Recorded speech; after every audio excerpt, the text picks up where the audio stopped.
This is the Simply Love Jesus podcast, where we explore life and faith through the lens of one question, which is, what does it mean to simply love Jesus? My name is Caleb Davis. I am one of the hosts of this podcastorio, and with me is my co-host, Mr. Aaron Collier. What's up? Good morning. Good morning. Good morning. How are you? I'm great. I slept for about 3 hours last night. Like you, I think you said the exact same thing. So there's a lot happening this week. Man. We have a little one, so that makes our lives a lot more fun. Yeah, you're up for 3 hours. Yeah, it's a little one. Did she wake up in the middle of the night and just... Yeah, she does that multiple times, which is okay. But, we're doing well. It helps me catch up on my pop culture and my Disney relevance. And, read some Bible. Yeah. Some Bible, I was going to say trivia, but I just read some of the Bible. Yeah. That's good. I mean, man, I think you're making me not want to have kids. I was like, I hate not having enough sleep. It is the greatest thing in the world, and I wouldn't take it back for anything. Oh man, that's good. So today, crazy. Caleb, I'm going to a store called Second and Charles. If you don't know what that is, to our listeners, it's kind of like a consignment store, and I found in our kids' closet upstairs probably about 30 vintage Star Trek action figures that I'm taking to see what they'll offer me for them. Oh wait, so you're going to go meet the Star Trek author? No, so there's a place that you can basically consign action figures and things like that. You find video games, all kinds of comic books, things like that. So I'm taking 30 action figures that were in our closet upstairs in our children's ministry, and I'm going to trade them in. Oh, okay. You're gonna say how much they're worth. Get some money. Yeah. Pull. What is that show? Pawn Stars? Is that what the show is? I don't think any of these would be on that show. Hey, you never know. If they would, I'm gonna get ripped off tonight. So. Oh man. All right. Well, yeah. I'm also going on 3 hours of sleep. I was up doing homework, turning in a paper, and once it hit midnight, which means my paper was late, I just kind of sat back and threw a pillow across the room out of frustration. And instead of finishing the paper, I wrote a blog post instead, and then went back to the paper because I was just I was done. So it's just been a frustrating week with just work and all that stuff. It's been very frustrating. If you are a fan of Caleb's and you follow his blogs, you probably got an email in the wee hours of the morning. Oh yeah. Well, that shows how much to get the yawns in after 3 hours. So the blog was about it was literally just my ramblings at 3 a.m. or what was it? It was midnight. It was midnight, midnight 45 or something like that. And I was just I just kind of wrote based on my thoughts. So I titled the blog, I kind of themed it off of Friends, where it was the blog where the blog where I make my stress sound super spiritual.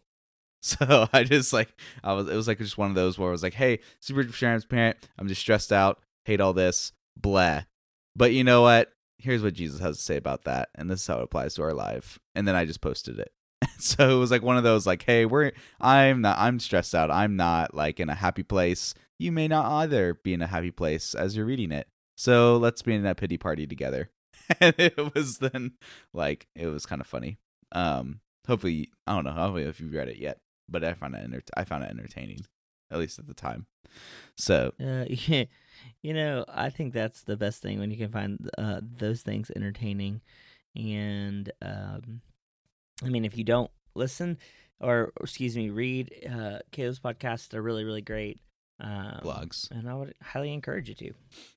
You said if you don't read Caleb's podcasts. That was funny. I know. I fixed it and said I think I fixed it. I don't really know. Oh, that's funny. Anyway. Oh, that's funny. Anyways, we are so glad you are listening in this morning. I was talking to one of my friends, former students, Isaiah, and he was talking about how him and his girlfriend, him and his girlfriend, they were he was showing her the podcast, so they were going back and binge listening to all of the podcast episodes from the beginning, and so that was funny. I was like, oh, that's sweet. If this is your first time joining us, hey, what's up?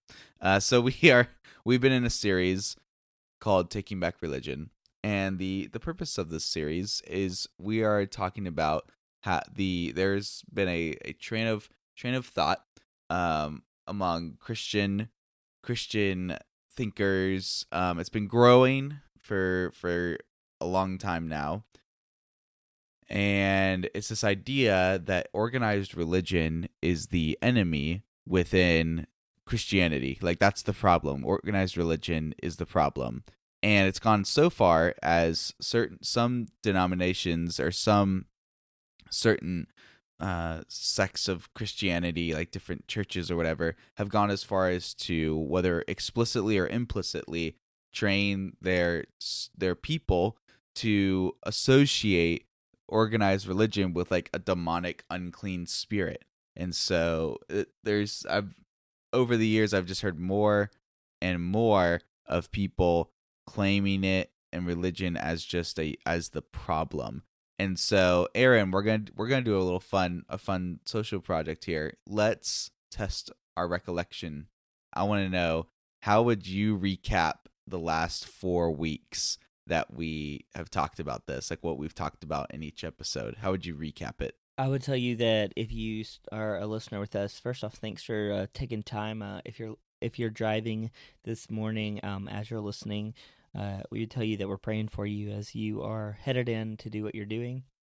But I would tell you that week 1, we introed this idea on taking back religion. And so we literally just talked about what we were talking about in the sense of like what this was going to be, what journey we were going to take you on. It was just a very open conversation for about 30 minutes in the very first one. So we didn't hit a ton of content in the very first one. And then, if I'm being completely honest, the second one doesn't come to my mind as good as the third one, because the third one's one of my favorites, where Caleb started covering, he talked about church history, and we talked about how, what organized religion came from, what happened in church history. We talked about the First Great Awakening. So there was a lot of different things. There was a lot of history. So if you're history buff, the third episode was like a really big deal. And then in the third one, we talked about, we continued the conversation like where we embraced like Christianity, as an organized religion. So, and some of that is through how we connect, how we connect through our walk with Jesus, through learning about some of the history that happened, and we're also learning about some of the things that kind of are the negative facts about the pushback, I guess, against people's dislike against the organized religion. So that's where we've gone so far in a 30-second kind of idea. I hope that makes sense. Oh, well, it's good. See, you did good. You were scared that you weren't going to do good. So yeah, that was good.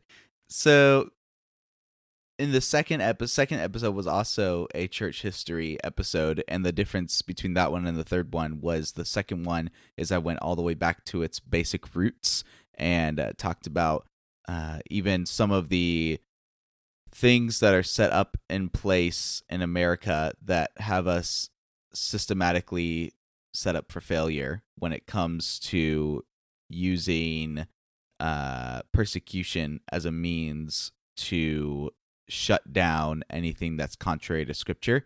And I talk about how, like, America, we're set up to favor the underdog because our roots go back from being Americans who are persecuted underdog pilgrims, persecuted by English. But then one of the reasons we left was religion, and that part of it is because we're Christian, but Christians were persecuted Jews who were persecuted by Jews and Romans. And then where did the Jews come from? Where they were persecuted Hebrews who were persecuted by the Hebrews, or they were persecuted by the Egyptians. And this goes all the way back to Abraham. And it was just I started it from the rabbit trail, and where I left it was at 325 AD. And then some in the Middle Ages. And then the third episode picked it up from there, went into the First Great Awakening. And then last episode, the big idea was challenging people to see some of the symbolic spiritual practices that were traditionally practiced in the religions of Christianity and even Judaism, where we came from. So our challenge to our listeners last week was to research and look up and discover what one spiritual practice that we practice in Christianity or in Judaism as religious practices, and understanding the reason for Judaism was because Jesus was Jewish. So there were certain things that Jesus would have practiced as a Jew. So like Hanukkah, Jesus would have celebrated Hanukkah, which is weird to think about. Like, you mean Jesus wouldn't celebrate Christmas? No, he wouldn't. And so, I think you probably just baffled some people's minds. Yeah. So it's just understanding the holidays that Jesus would have celebrated, which means his disciples also would have celebrated, which means potentially their disciples also would have celebrated. Somewhere along the lines, they stopped embracing their Jewish heritage. And so to really reclaiming religion is understanding why these spiritual practices are so important. And so that was last week. And yeah, we're about to dive in to this week.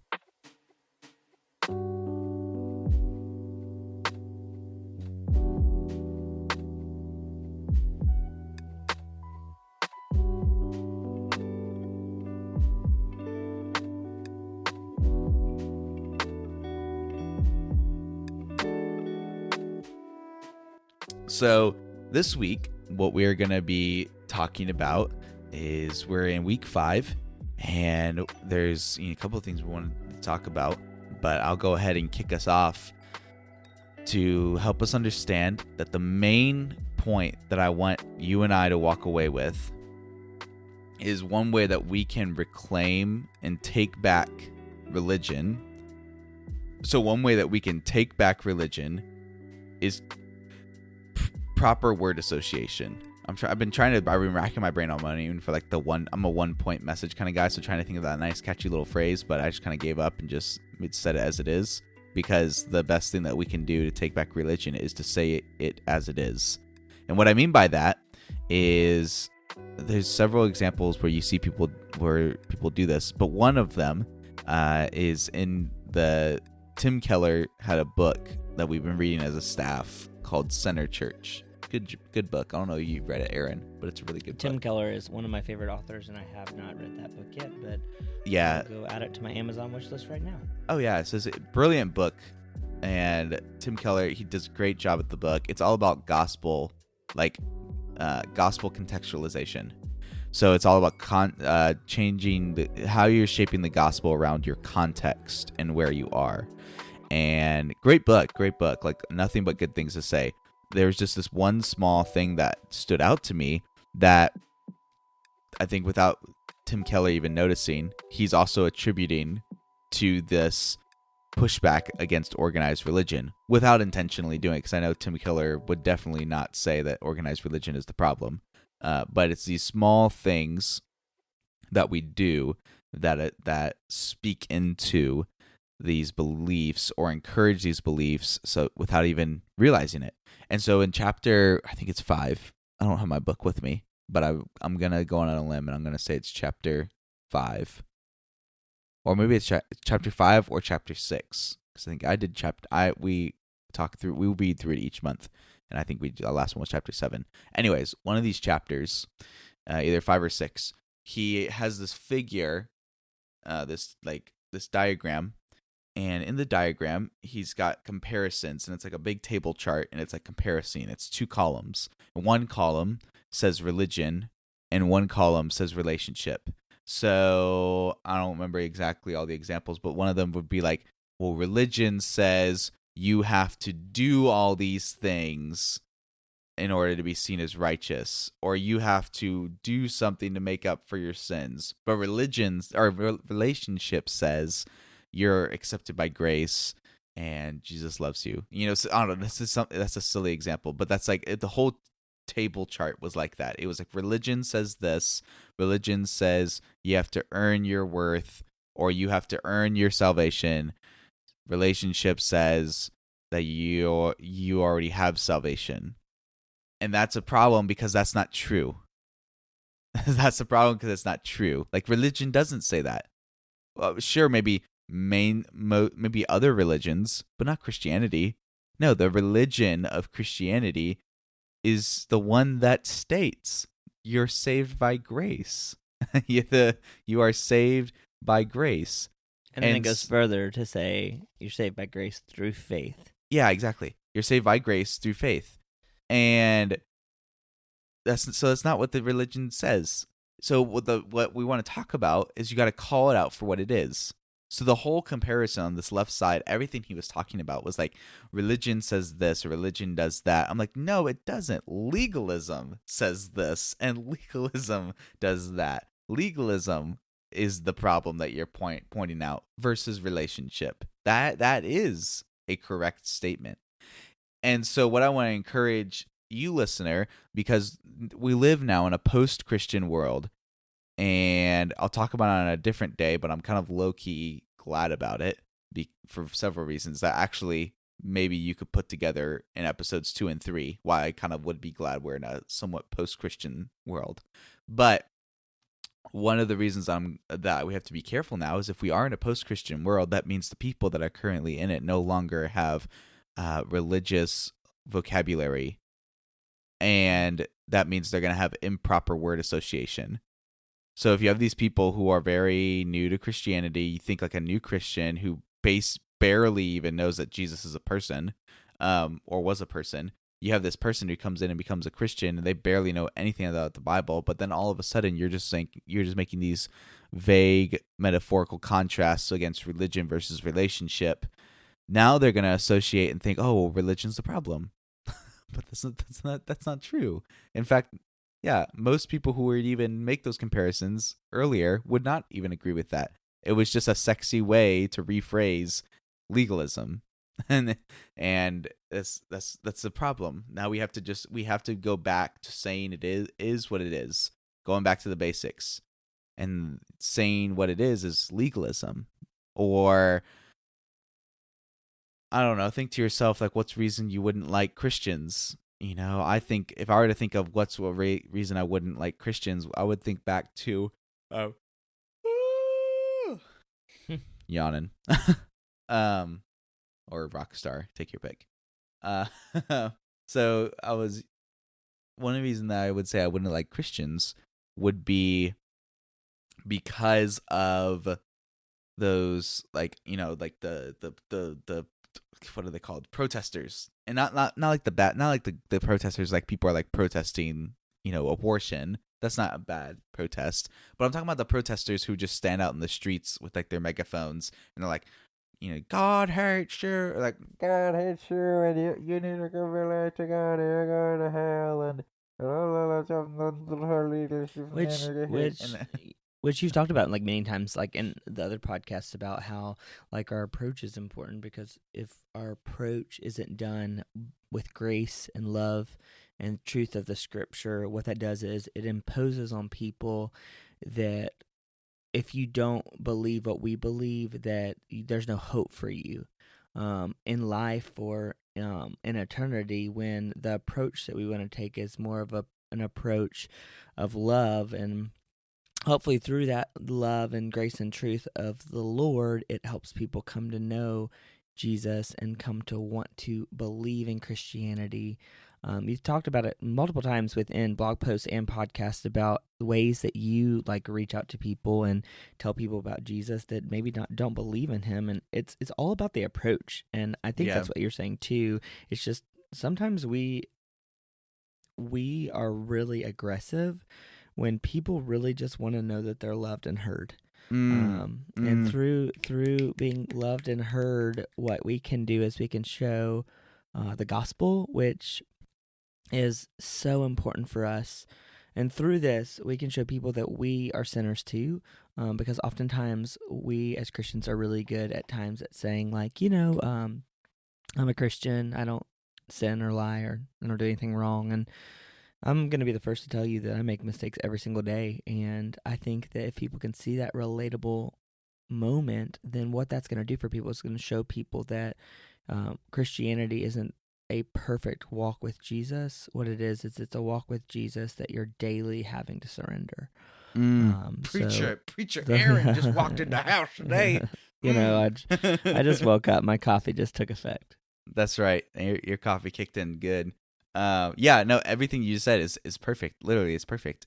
Because I tell my students this and my disciples this all the time, is people are attracted to what they're missing out on.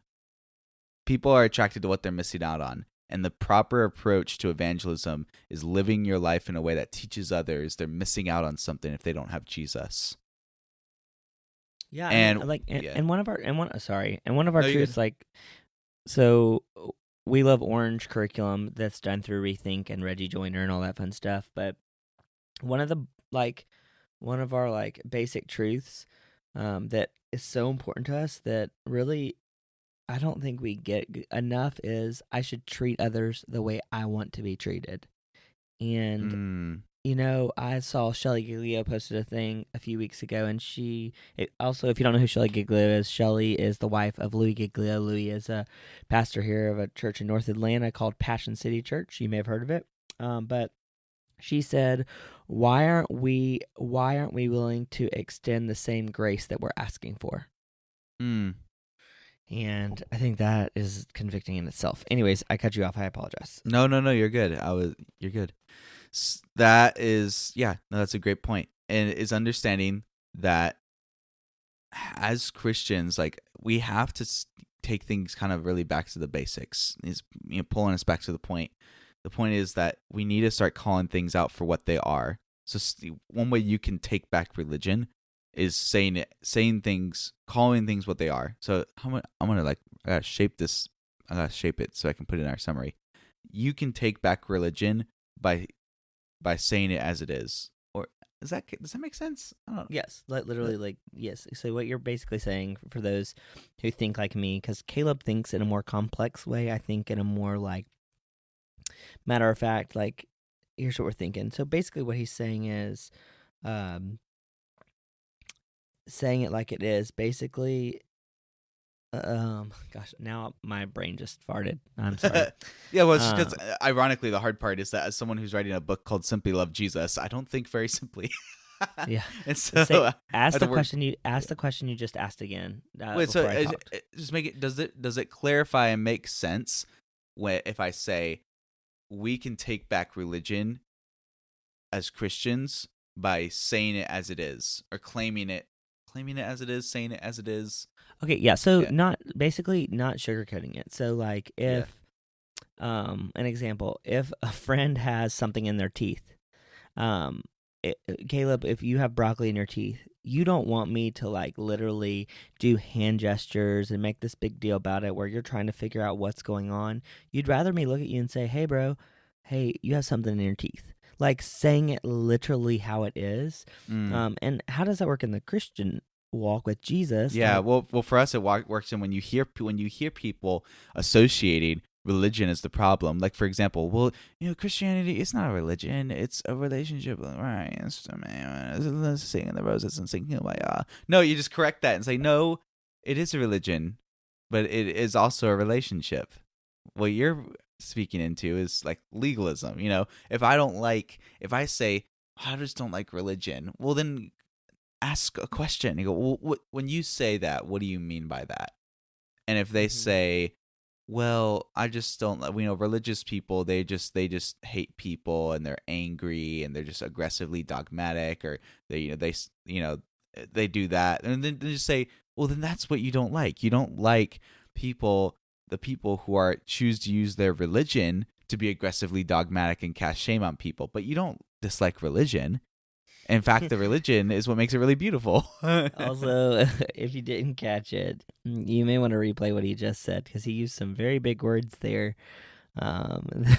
Dogmatic. Yes, sorry. And no, that's not an automatic dog vacuum machine. Oh, That that that's does what it sound. sounds like. It's The dog.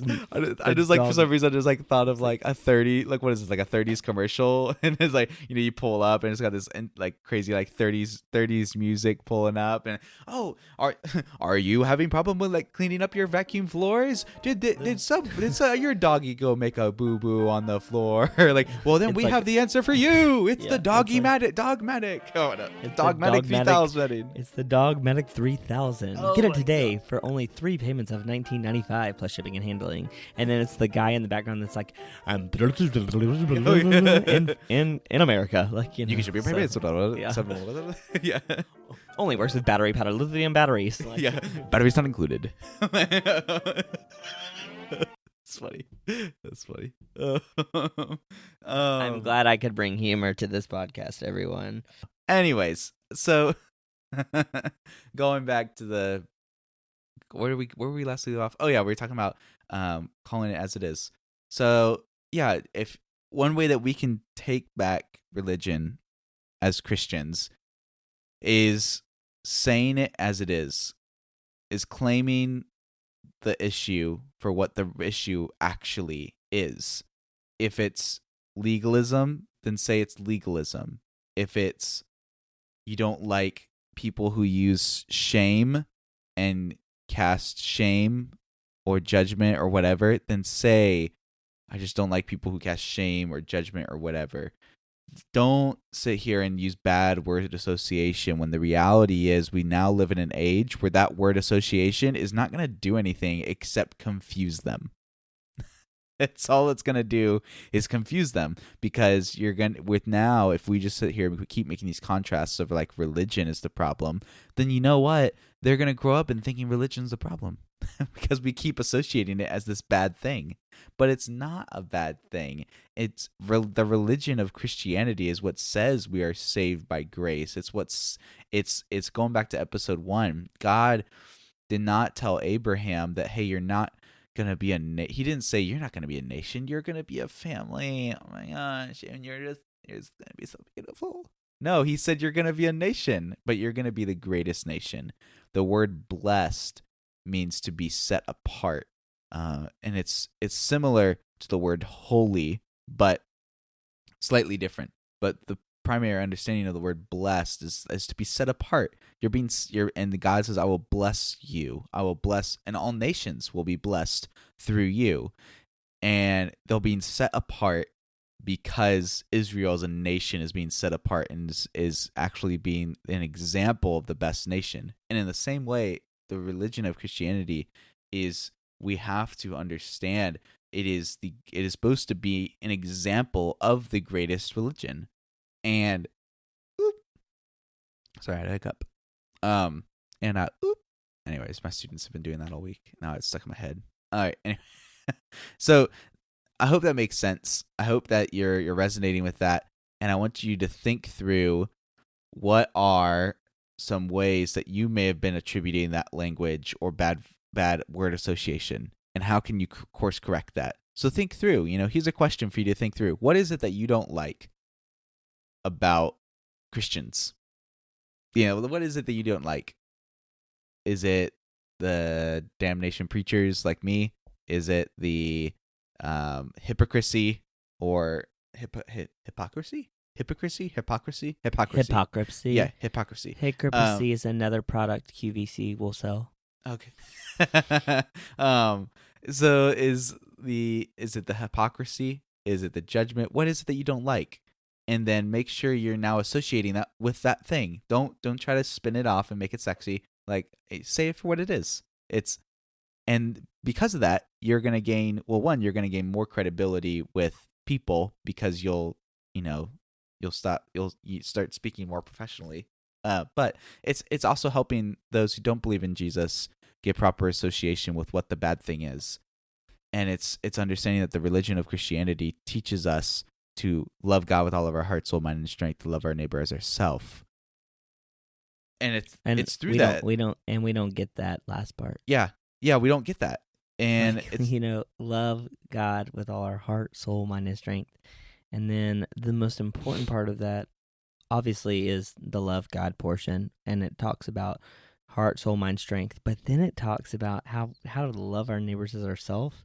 And can you honestly say that you love the person next to you that is sinning, that drives you crazy, that is different, that doesn't believe what you believe? Because even if they don't believe what you believe, you're still called to love them just like you love yourself. And Jesus takes that even a step further, because the purpose of the parable, the good Samaritan, the whole point of that parable is he's saying that you're to love the person. Who is your neighbor? When it says love your neighbor is the person that you hate.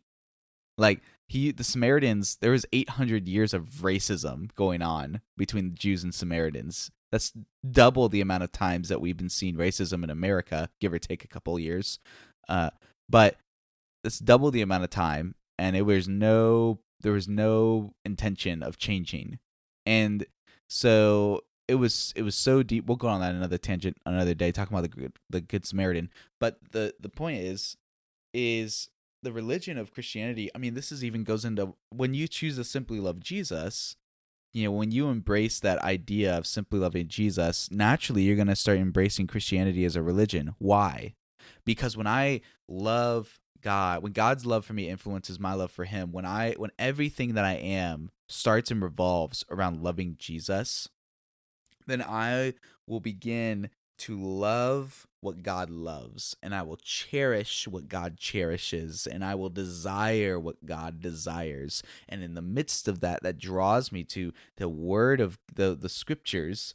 It draws me to the scriptures and to read and to look at the scriptures as an opportunity to know who God is. And in the midst of learning that, then I discover the beauties of the complexities and the spiritual things and the practices and the symbolic things, and how beautiful these things are constructed and how God designs them. The intentionality of, like, the temple, for example, the artwork within the temple, the intricacies that it was put into the architecture, and all of these things to glorify and to represent, like, the kingdom of God, and all these symbolic meanings, and how these symbols actually we believe that these symbols, biblically speaking, do something. They're not just there to look pretty. Like, the things that are symbolic aren't fake. They're not like they're not empty. They have meaning. In fact, biblically speaking, we believe that certain symbols, there's something spiritual that's going on there, and spiritual doesn't mean not real. It just means you can't see it. So, like, there's spiritual forces, there's angels and demons. Those are real things. You just can't see them. So when the same thing with symbols, we believe symbols, there are spiritual properties behind them. You just can't see them. And when you understand, you read the scriptures and you learn why God loves it, and he loves what he loves, and he desires what he desires. And the more that you love him and you seek him and you desire him, you're gonna come to this place where you're just like, oh, there's something so beautiful about this religion, and it changes, and it's so different. It's so different from the rest of the world, and it's different from everyone else's religion. In fact, I believe we are the greatest religion, and I want other people to know that we are the greatest religion. And so I'm so compelled by my love for God and what this religion, how it transforms me, and it shapes my mind and my heart and my actions. And now I can live my life in a way that teaches others they're missing out on something if they don't have Jesus. You know what? I think right there is a great place for us to just stop. And I think there's a lot of really great content in this, and I think we talked a lot. This is actually one of my favorite conversations we've had in this series. I'd encourage you, if you have specific questions, to you can DM Caleb at Caleb S. Davis, or you can DM myself at Collier Aaron, or you can follow us on follow Simply Love Jesus on Instagram, Facebook, and Twitter. But Caleb, what are your final thoughts? Yeah, well, my final thoughts. I think you put it all together really well, Aaron. My only final thoughts is just helping you guys know the songs we have for today. So our songs are so graciously provided to us by Chill Hop Music. They allow us to use their music in our podcast, and the only thing they ask is that we just give them proper credits, like who made, because Chill Hop Records is like they're kind of like a publisher. Like they compile a bunch of different artists and their music, and they put them together for like this lo-fi chill stuff, chill music. And so they're Chill Hop Records or Chill Hop Music is the people that put this out there for us. But like the artists that we have for today, all they ask is that we give them credits, and so we want to honor that. So one of the songs that we used is by Miskel, and the song is called Remember. And another song is by Psalm Trees and I don't even know how to pronounce this. How do you spell pronounce Guillaume? Guami? That's what I was gonna say. Guami Mouchal. And the song is Lazy French Beagles. It's these names are always so fascinating to me, but the music's great. And so the last one is Sugi.wa, and the name is Changing Lanes. So those are the 3 songs we are using today. Really hope you guys, if you like those songs, you can easily go find them on Spotify. All 3 of these come from the album Daydreams #2. So you can just go find that online if you want to listen to this music. I find it great for studying. Super cool. But anyways, man, we're so grateful that you came and listened with us. We hope that you share this podcast with your friends, and you can do that by finding us on Instagram or social media at SLJ Ministries. You can follow Aaron by following him at Collier Aaron, or myself at Caleb S. Davis. And we hope you all have a great week. We'll see you next week. And yeah, see you guys later. Let us know how we can pray for you. Peace out. Yeah. See you later.